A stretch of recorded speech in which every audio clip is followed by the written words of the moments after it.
This podcast was produced by OAR FM Dunedin with support from New Zealand On Air. Kia ora, assalamu alaikum.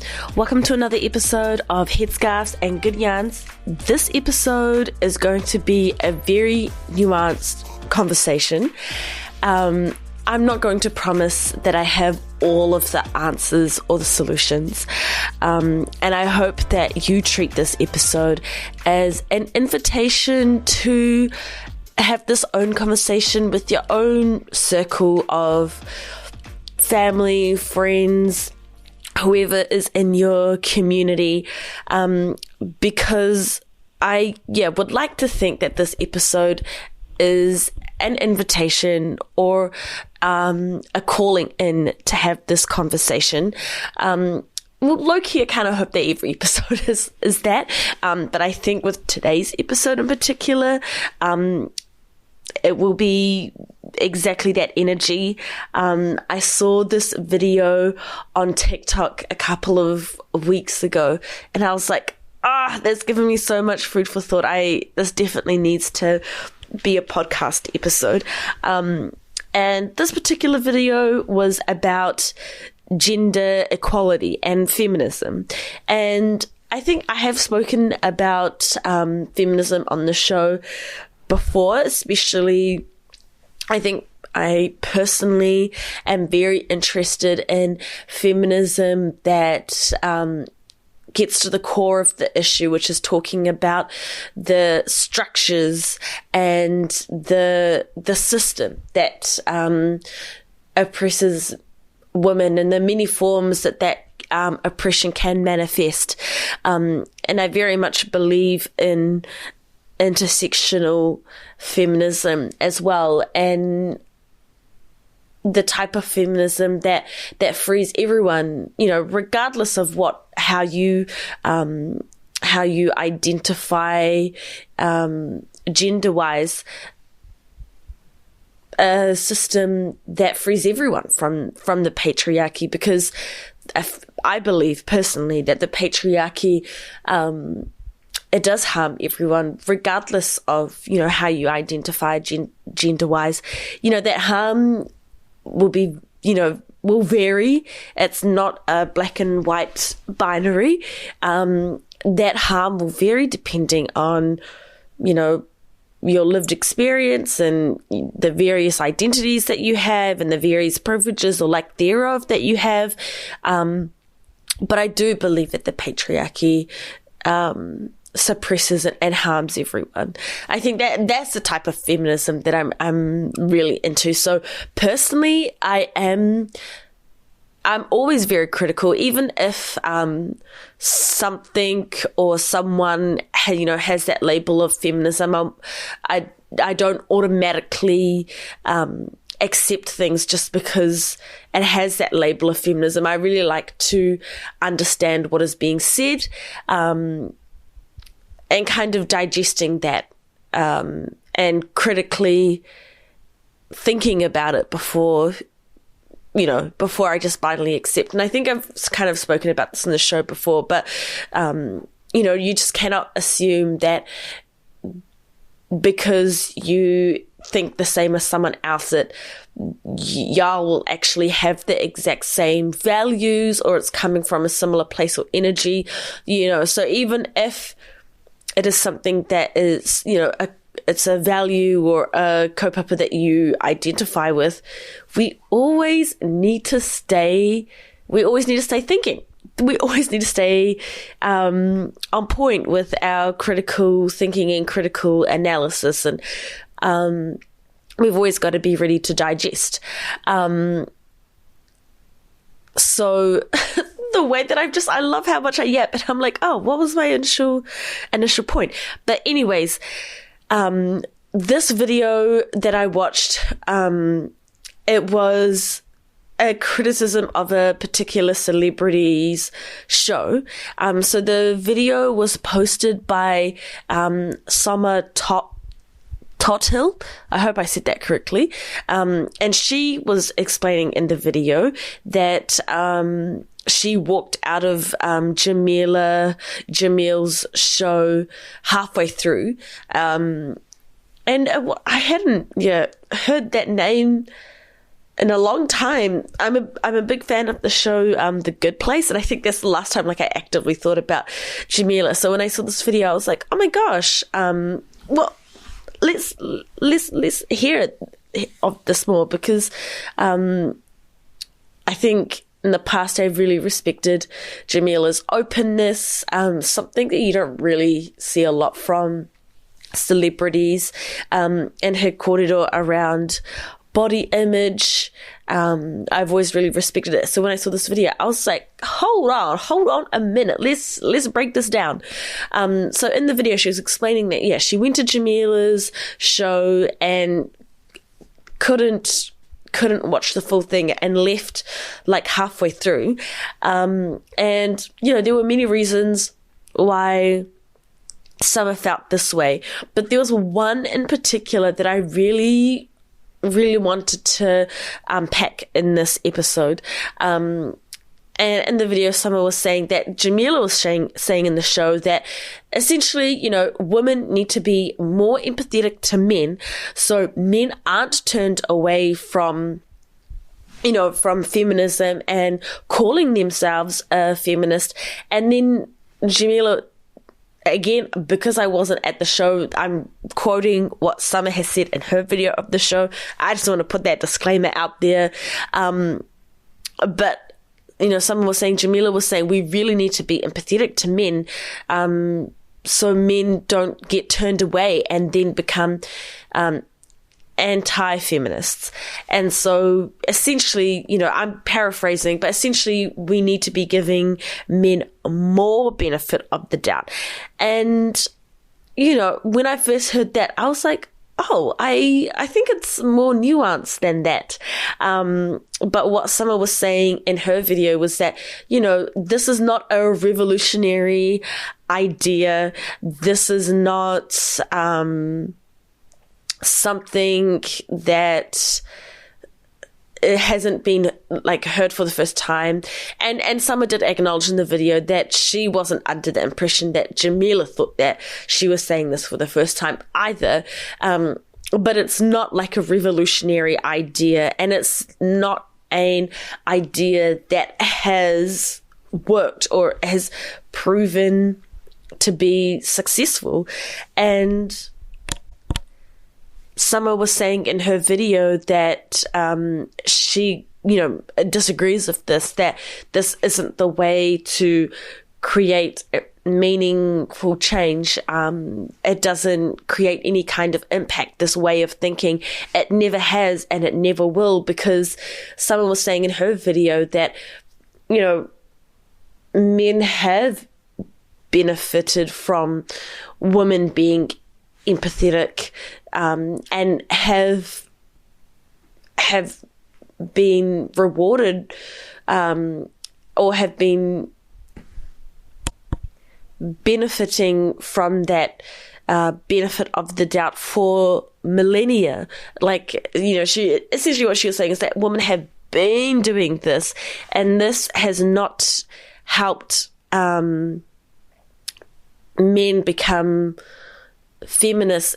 What it actually has done is just created more harm for women, because they're giving men the benefit of the doubt and then being put into very vulnerable positions by giving that benefit of the doubt. And when it's done in a way like that, you're not like, oh, well, they took advantage of me, or they harmed me. It's like, oh, well, this is because you're giving the benefit of the doubt. There's an element of I hate to, for lack of a better word, gaslighting. It's really hard to see that you're not the problem.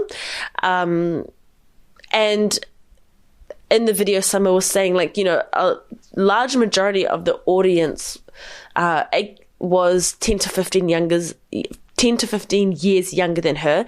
I don't know how old Summer was, and I'm not even going to try guess that, but I'm assuming from that comment that she's meaning like quite young, impressionable woman. And she was saying, I think that's actually quite dangerous messaging to put out there, because we have been doing this and nothing has changed because of it. And Summer was saying that giving men benefit of the doubt doesn't actually help with the reality that the patriarchy is on our necks, is pressing on our necks, and giving benefit of the doubt doesn't take that away. And I thought that video was really interesting. And then I also want to put a similar disclaimer out there.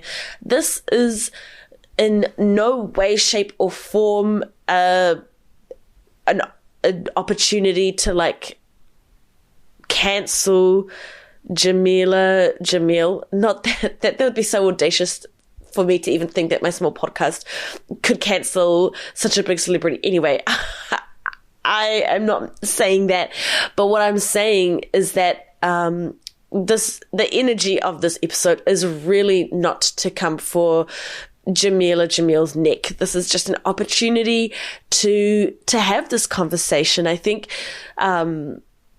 it's not like there are many opportunities in our day-to-day to really get into feminism and the patriarchy and all of that.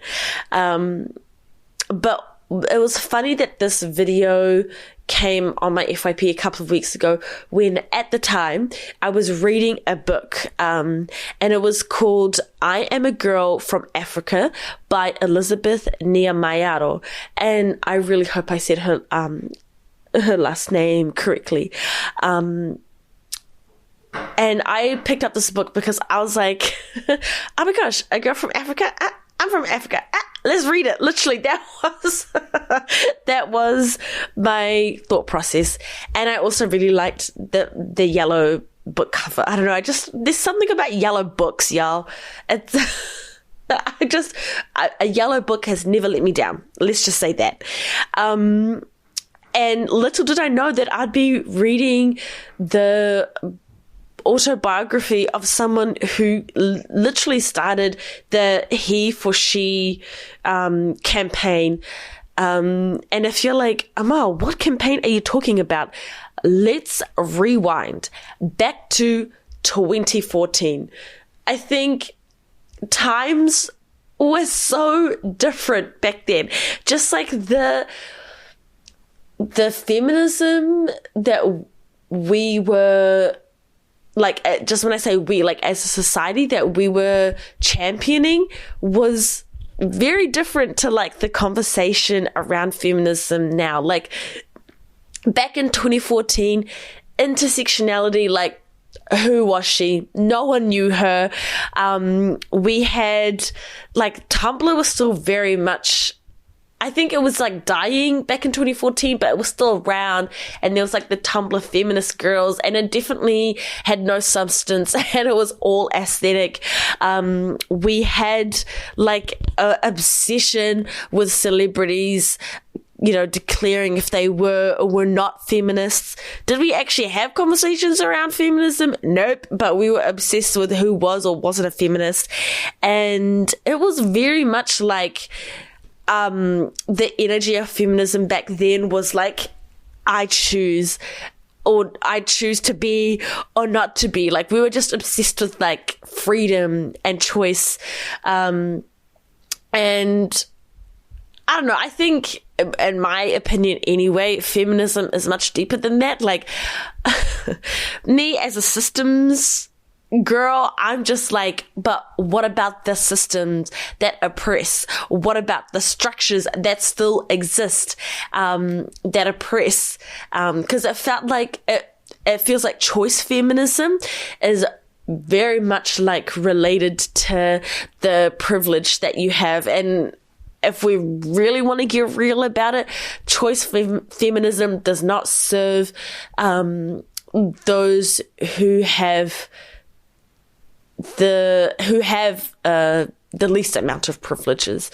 Like, your choice in this world, in this society, in these systems, your choice, like, can only truly exist if you have certain privileges. Like, for example, money. Like, if you are, like, just think about the difference in choice when you compare a woman who has money or who has those financial resources compared to a woman who is living paycheck to paycheck. Like, the choices there are very different. But I feel like in 2014, it was, choice feminism was all the rage. And then we had the infamous, why did I use the word infamous? It was actually, at the time, I think I really liked that speech. Let's scratch that. Let's just say it was groundbreaking at the time. Emma Watson's speech for the He for She campaign. And, the speech was just essentially being like, men, we need y'all. Like, y'all need to be actively included into this whole feminism thing. I think up until that point, the vibes are very much like women need to band together. Like, I don't know if anyone actually said we hate men, but the vibes up until that point were very much like, if you were a feminist, it was like synonymous to hating men. And I don't know, I kind of disagree with that, but that's what the vibes were back then. So for Emma Watson to have this speech, like, actively inviting men, it was quite revolutionary. And so now I'm going to go back to the yellow book that I just picked up, because it was yellow and because it was written by a fellow African woman. This book was written by the person who essentially started the whole he for she thing.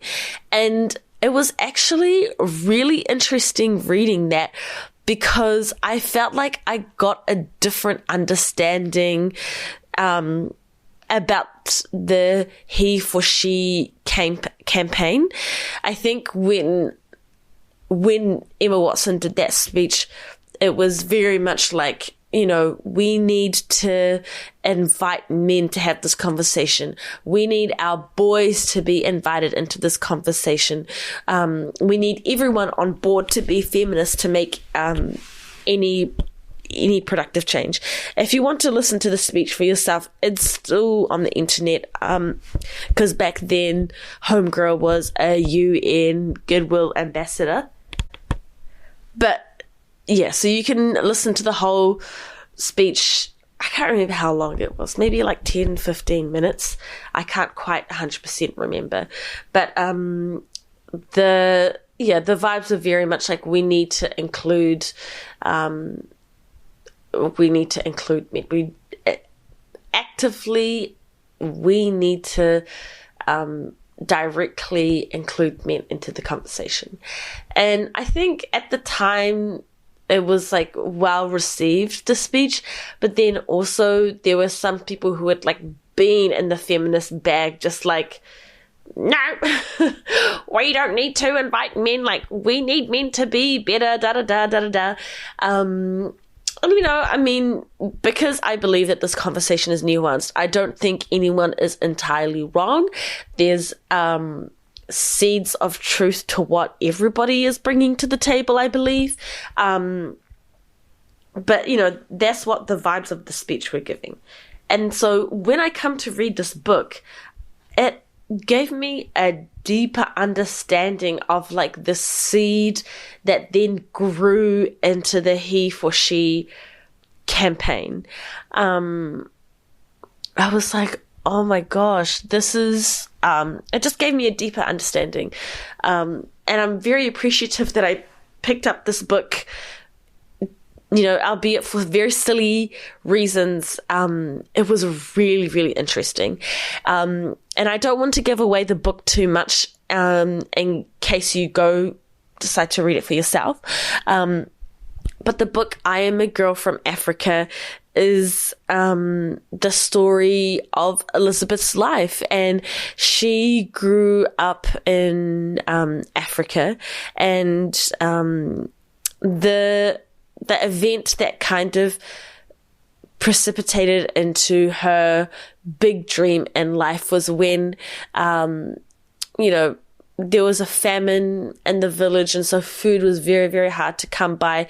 Her grandmother was raising her, so her and her gogo, they didn't have a lot of food. They were literally, knocking on death's door, dying from starvation. And then there was a UN aid worker, but at the time she didn't know it was a UN aid worker. It was just simply a woman in a blue uniform that gave her aid in the form of food. And, that really saved her and her gogo and so then it's just the rest of the book is about Elizabeth defying all odds to work for the place that this girl in the blue uniform came from. And it's quite an inspiring tale. I think, just stepping away from the podcast corridor for a second, it was just on a human level to see Elizabeth chase her dreams regardless of how hard it was so amazing, man. It put some fire up my ass for sure. So that was amazing. But also she kind of talks about how her life experience, work experience kind of led her to the understanding that Ubuntu can work in real life, and it's not just this life philosophy that just sounds good. And so if you're like wondering, Amal, what is Ubuntu?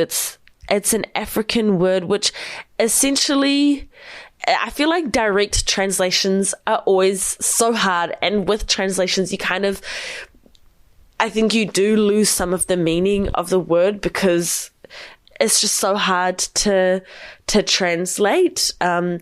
Like when I'm thinking about my mother tongue, which I need to put that out there. I'm really not the best. Like I can understand it quite well. I can read it.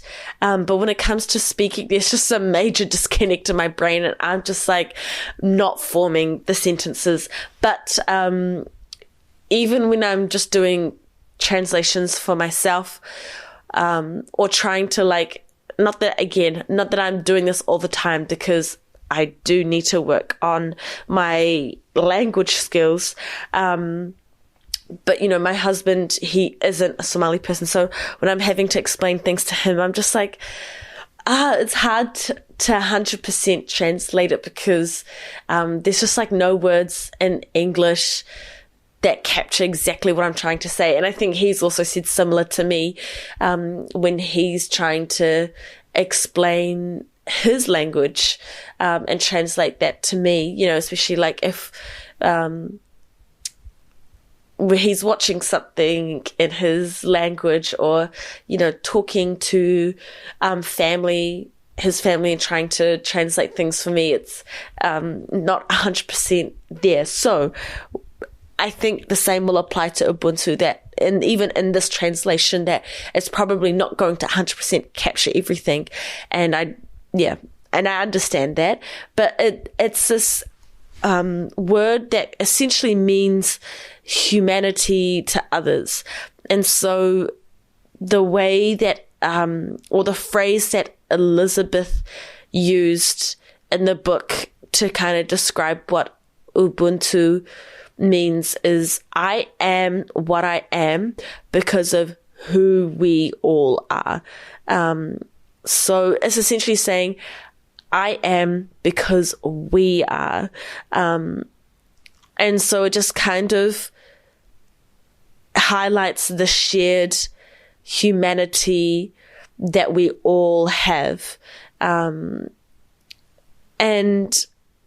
it means that a person is not just an individual, it's part of, you're part of a collective, you're part of a humanity, so that a person is a person because other people are people, if that makes sense. So it's like this oneness that we all share. And so, it sounds, when you hear that word, it sounds amazing. And I think, like, even though Ubuntu is not a Somali word, I can see that value being reflected in how, like, the Somali values and the Somali worldview, where we are very, like, one, like, we live together as one. We don't live, move through this world as an individual. We move through this world as a unit, together. And I thought, like, I really appreciated the book because it understood it. I really appreciated the book because it gave me a deeper understanding of Ubuntu, and not just in terms of like it gave me a better translation for that word. It gave me a better understanding of what that word looks like in practice. So, I feel like I'm going to spoil the book, but Homegirl kind of talks about her career with the UN and the different projects that she was on. But please still read the book, because the journey from her deciding to leave her home back in Africa and then taking herself to London, and her long and hard journey to then work for the UN. It's so inspiring, and it's so inspiring. But yes, spoiler alert, Homegirl does end up working for the UN, and she talks about how she was able to implement that word Ubuntu into her practice and into her the programs that she would lead and initiate for the UN. Like, for example, there was a project where they tried to reduce river blindness. And river blindness, I finished reading the book a couple of weeks ago, so I could be remembering this incorrectly, but it's like some kind of like insect type of thing that burrows into the human skin. So the skin just has all of these bumps, and those bumps are like the insect or the bug or whatever that resides in the body. And the reason why it's called river blindness is that it can get to the eyes, and so one can no longer see, and it caused it was a really big problem. People contracting the disease, but to avoid contracting the disease, or to avoid getting the river blindness, people would move away from their homes, move away from their livelihoods. But then they would lose their homes, they would lose their income, and it was a whole thing. And so the UN spearheaded this project to reduce river blindness, which could be avoided with a particular medication. I think from memory it was ivermectin, but I could be wrong. And so Elizabeth was like, well, how can we use the idea of Ubuntu to make sure that everyone gets the medication? And so the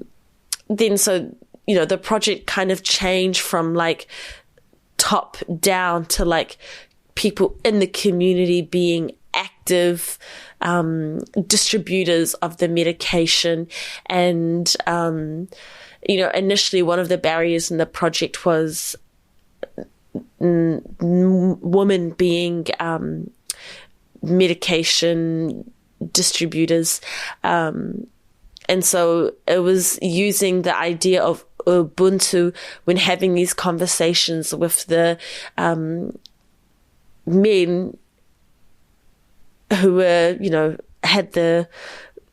who were the leaders of the community, and using the idea of Ubuntu to get them on board with having women distributors. And then having women distributors just really changed the game. And in the book, Elizabeth talks about going back to the same villages, maybe a year or two later.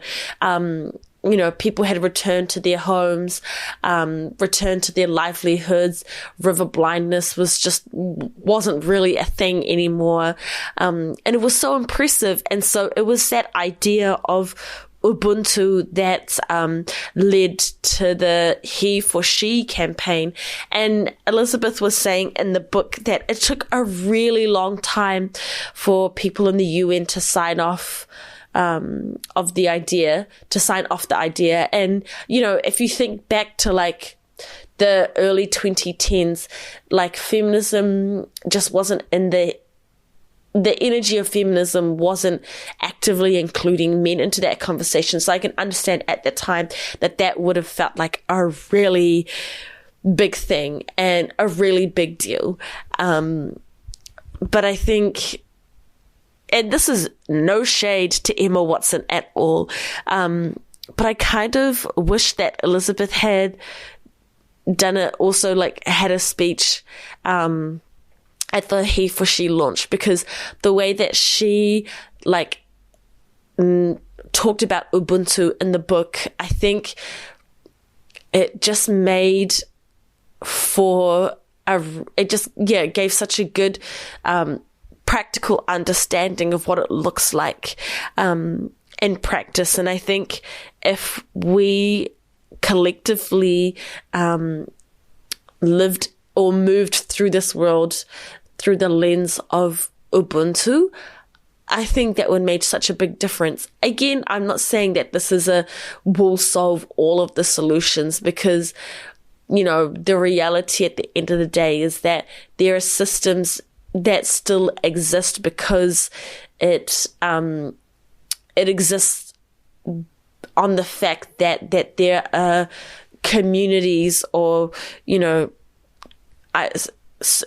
communities or people who don't have the privilege, that are literally paying the cost for these systems to still exist. And I think we won't be free until that idea of a system is shattered. And again, I don't have all of the solutions. I don't know what the world will look like if we had those solutions, but I feel like the solutions lay in those conversations, those difficult conversations. And I think if we had those conversations and came together with that principle of Ubuntu, then I think really radical shifts would happen. I think really radical shifts would happen. And so if we circle back to the beginning of this episode, going back to Summer Tothill's video about Jameela, and, how can a take like that exist when we have, this spirit of Ubuntu? Because it seems like it clashes, right? And this is what I'm saying with, it needs to be a nuanced conversation. It's not something that is, it's super obvious.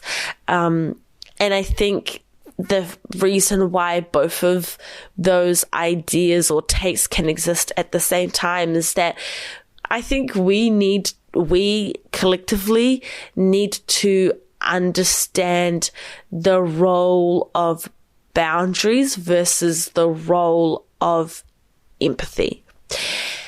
And again, because I actually wasn't at Jameela's event, I'm not going to 100% say that this is what her intention was, but just from Summer's video, let me say this, that I think there's something, I agree that men need to be involved in this conversation. I disagree that the pipeline to like anti-feminist being radicalized, I don't know.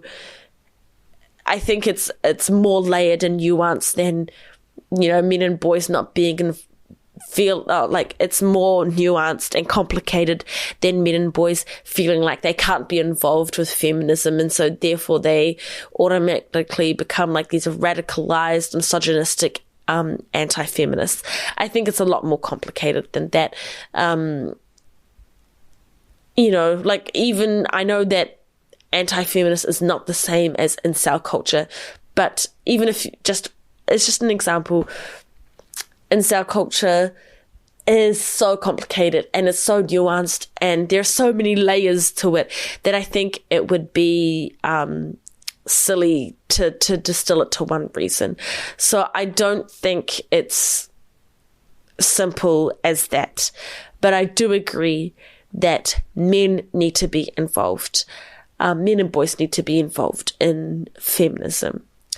I don't think that needs men and boys' invitation into feminism needs to come at the cost of giving more benefit of the doubt.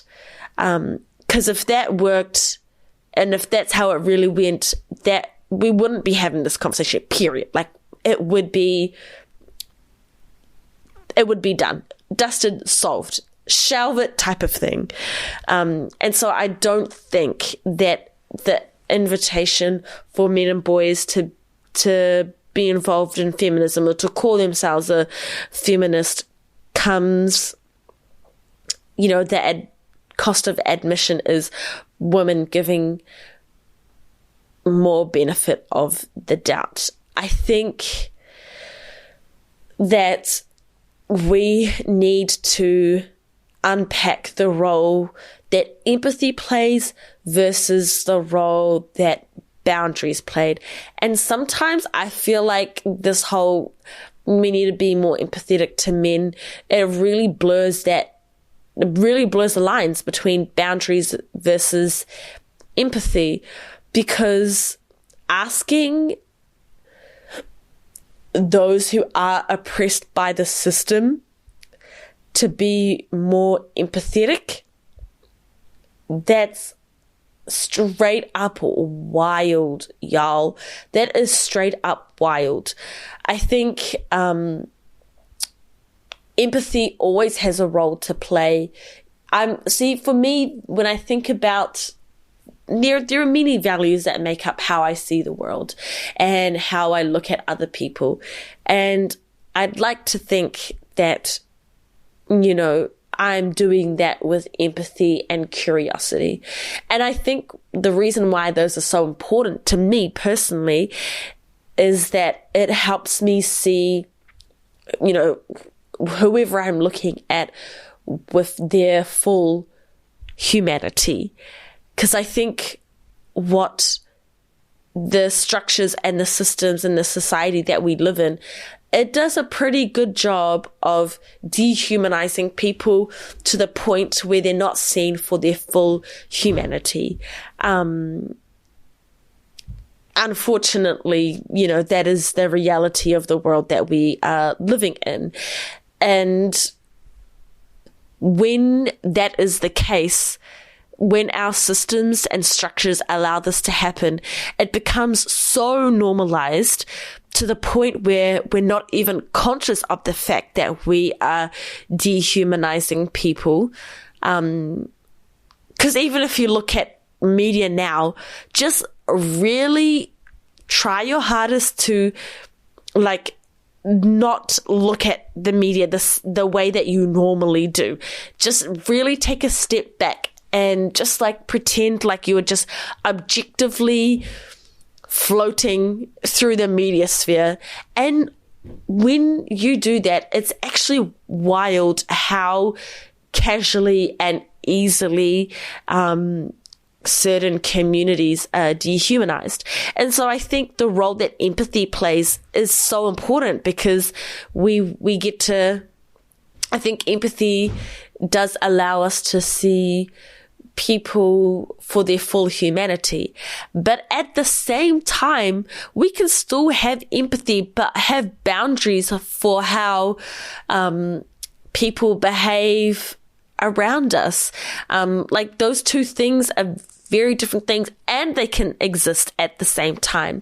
And I think when men are given more benefit of the doubt, it kind of disrupts those boundaries.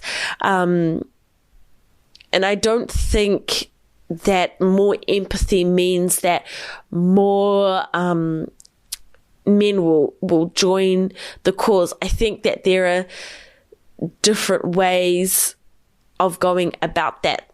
There are different ways of going about that. And we can still hold people to account for their actions, and we can do that with the full empathy. And I think when you navigate conversations, when you're holding people to account, but you're still having that full accountability, it puts you in a position where you can have those conversations that are more nuanced, that are, that are more nuanced and comes from an energy of deeper questions. Like, you know how a couple of episodes ago, we were talking about, like the iceberg model, and how most of the time we're just responding and reacting to the world from the tip of the iceberg. I think when you have conversations with the boundaries and empathies in place, you're not at the tip of the iceberg anymore. You are deep, deep, deep in the water. And I think when you're having conversations from that energy, that is where change happens, right? Because I think just in general, if we just take a step back from gender equality, if we just think about any of the isms, those who have the privilege, I don't necessarily think that more empathy changes stuff, but what really changes behavior and changes worldviews, and increases that sense of solidarity is more critical thinking, more self-awareness, more action. And I don't think that being given more benefit of the doubt leads to those things. I think you can still have boundaries and empathy at the same time.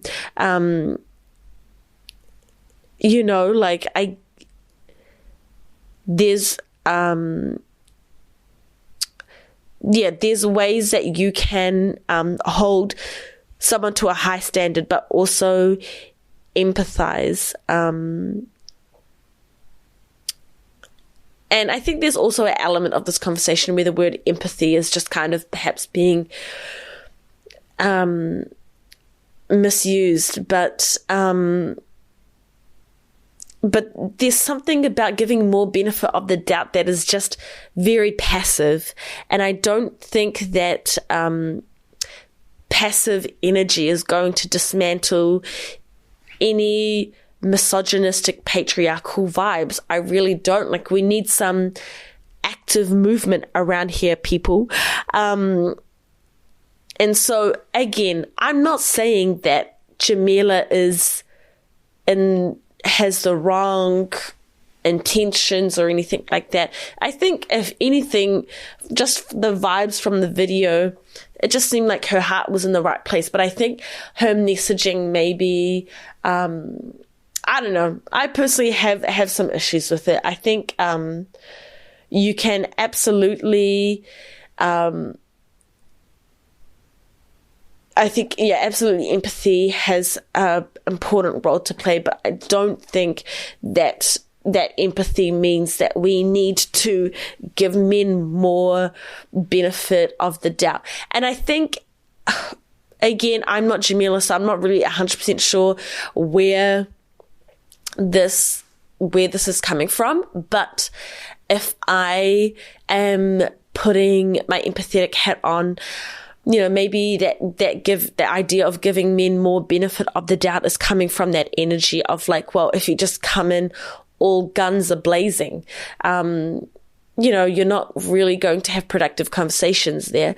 And if I reflect just in my personal life and among like my family and friends, you're not really going to have a productive conversation if you do go in all guns are blazing. But that's what I'm saying, that we need, you can still have that empathy, and have those boundaries in place of like holding someone to a certain, standard of behavior. Those two things can exist at the same time. And I think the combination of both, that empathy, that idea of Ubuntu, and the idea of boundaries, can lead to like an active energy that then will help dismantle the patriarchy. But I disagree essentially with that idea that we need to be giving men more benefit of the doubt, because in this system, men are already like given the benefit of the doubt, and I don't think they need to be given more, and I know that we're in 2025 and things look very different to how it did 100 years ago, 200 years ago, but we still have a long way to go. I mean, just think about our government getting rid of that legislation for pay equity for women. Think about the fact that, when we were all talking about, would you rather be left behind with a man or a bear? Even though it just seemed like very niche internet talk, I think there's a very real world answer why most women would choose a bear, a literal I will rip you apart bear, than a man. And there could be many examples here, but just there's a long way to go when it comes to dismantling the patriarchy. And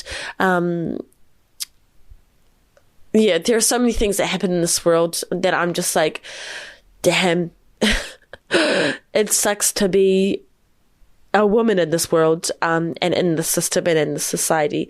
So, we very much need to be having active conversations around feminism, but I don't think we need to be giving men more benefit of the doubt. And I think we need to be navigating that tightrope of boundaries versus empathy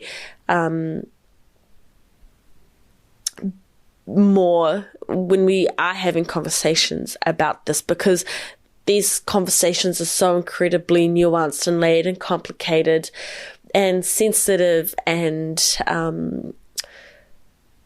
so empathy does have a role to play, but I don't think it is in the sense of giving men more benefit of the doubt.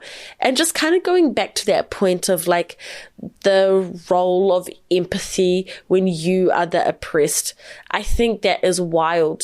I mean, the price that people without privilege already pay is too high. Like, and to expect empathy on top of that cost, now you're asking for too goddamn much. And when I think about the value of solidarity, your sense of solidarity shouldn't come at the cost of those without the privilege paying you more empathy, when you should really be taking on that role for yourself and building your own awareness and getting your own education. Like, it shouldn't be automatically assumed that that's what's going to happen. I mean, For me, I'm happy on this show to kind of talk about my personal experiences because, I love the podcast. I love the reason why I did this show, where I do this show in the first place, is to create a space to create that understanding. And so, yes, I'm kind of happy to kind of share my experiences as a Black hijabi woman, but it doesn't mean that you should that should be automatically expected from those who don't have the privilege. I think when circumstances like that do happen, that is a gift and it should be treated as such. Again, this is a nuanced conversation. I really do hope that you take this episode as an invitation or a call in to have this conversation amongst your own circles. But this brings us to the end of an episode, and I really hope you enjoyed this one. Catch you for the next one. Thank you for tuning in into another episode of Headscarves and Good Yarns. To keep spinning the yarns, let us know your thoughts. You can find us on Facebook and Instagram at Headscarves and Good Yarns, or email us at headscarvesandgoodyarn@gmail.com. This podcast was produced by OAR FM Dunedin with support from New Zealand On the Air.